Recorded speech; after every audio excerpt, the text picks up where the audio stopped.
Hi everyone. I hope you were able to enjoy this beautiful weekend that we've had, and we kind of just move forward into the rest of October now at this point.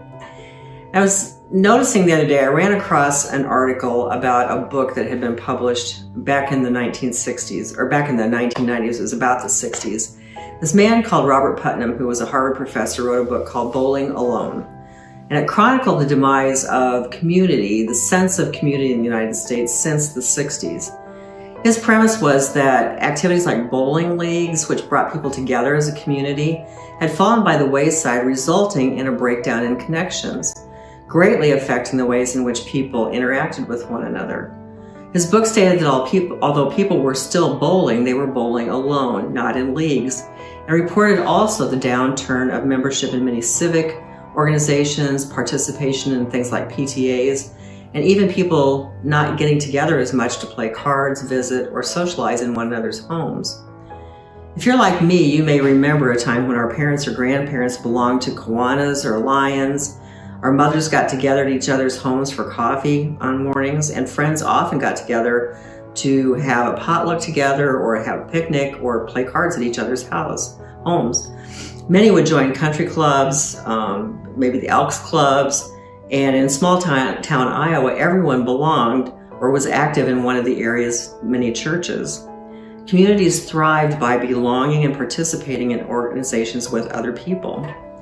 That kind of participation in community and civic events has drastically diminished since the last century, and it has greatly impacted the embodiment of what we think of as community.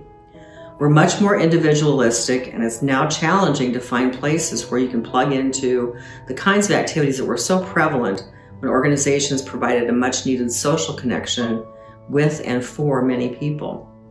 Now, COVID didn't really help that quest to connect with other people, and if you look at the staggering mental health statistics, it proves that out. But we're also just not the kind of people anymore who drop in on each other or call somebody up and say, hey, I just made a pie, why don't you come on over and have a piece?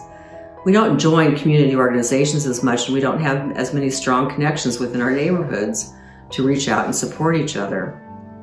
But here at Marian Methodist, we pray that you'll find that sense of community among the people of God. People who care about you, who will call or send cards when you've been sick or are grieving or not able to be at church. At Marian Methodist, when you enter our doors, we aim to make sure you feel welcome, almost like you're coming home, and you miss being here when you're away. Being part of the Marian Methodist community offers the opportunity to be part of the love and care that Jesus asks us to share with all his people. From our children's programming to 412, from adult studies to Fly and other mission opportunities, we're excited about the opportunities that we have to learn more about God and to serve him in a variety of ways.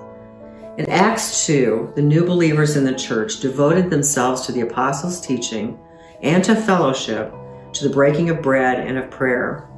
All the believers were together and had everything in common. They sold property and possessions to give to anyone who had need.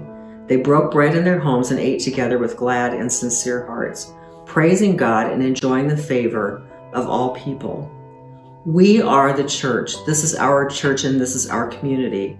And we love to be in community with each other and with God. There's a place for more at the table. Blessings to all of you. Bye.